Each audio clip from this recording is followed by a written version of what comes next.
Sintomas ng adik. Mga adik. Laging dilat ang mata ng panga. Laging balisa. Laging nakalawit ang dila.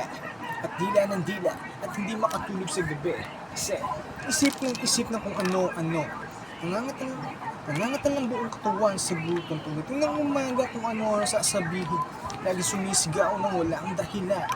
Tulala sa isang tabi. Salita ng salita ng walang kausap.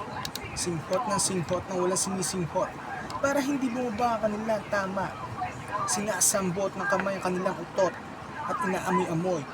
At sinusundot ang kanilang puwet. At inaamoy-amoy ang kanilang daliri. At inaamoy ang kanilang ihe. At iniinom para hindi mawala ang kanilang tama. Kaya sila sabog na sabog. Bye.